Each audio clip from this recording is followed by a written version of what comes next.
Tungkol po dito sa lubid issue na ito ni Mr. Joey De Leon, syempre happy dyan ang reactions ng mga netizens. Pero naniniwala tayo na ang karamihan ay hindi nagustuhan ang birong ito ni Mr. Joey De Leon. Dahil naniniwala rin po ako na karamihan sa mga kababayan natin ay nag-iisip na ng tama ngayon, sa ngayon. Marami na pong nagigising. Marami na pong nare-realize sa sarili nila na hindi na dapat sila magmaang-maangan at magpauto. Alright, yun. Ito may kaugnayan nga sa joke ni Joey De Leon na lubid.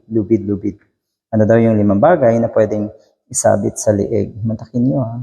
Mantakin nyo kung gaano katindi. Kung gaano ka-insensitive ang isang Mr. Joey De Leon. Alright. Kung mababaw lang pala ang lubid, bakit yung sa icing issue mababaw din? Yung sarado talaga utak ng mga TVJ fans. Nagkasala na ang TVJ, sinusuportahan pa. Pero yung maliit na pagkakamali ng ibang noontime, pinalalaki. Okay.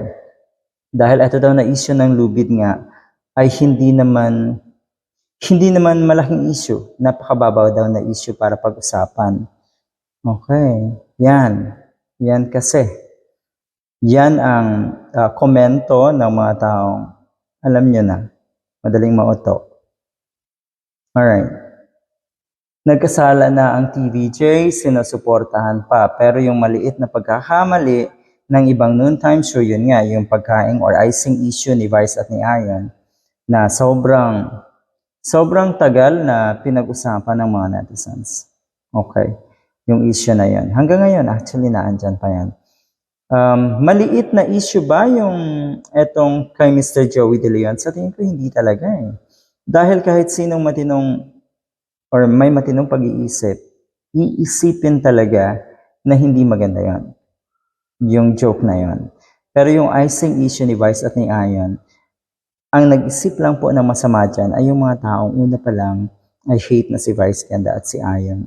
Haters na rin ng It's Showtime at ABS-CBN. So, napakabayas na nung kanilang pag-iisip. Anyway, pero yung maliit na pagkakamali ng ibang noontime show, ay yun nga, pinapansin. Hindi Soto. Dapat hindi Soto ang inilalagay daw sa MTRCB, naging power abuse na sa bagay, kaya siya andyan para di malinis niya ang dumi ng TVJ. Okay, siguro may kanya-kanya naman talaga tayong dumi. Sabihin na natin yung magkalabang programa na yan sa noontime show. Meron talagang mga issue na hindi maganda sa bawat panig. Oo. Pero yun nga, ang nakikita lang kasi minsan ng MTRCB, parang naging selective yung kanilang judgment sa mga issues, sa mga nangyayari. Naging selective eh. Diba? Naging bias. Dahil alam na natin kung bakit.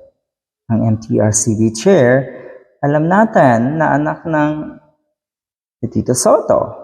So yan naman ay normal. Yan naman ay hindi talaga maiiwasan. Kaya yung sinasabi ni Lala Soto na wala siyang kinalaman doon sa desisyon ng suspension, nako, talaga po,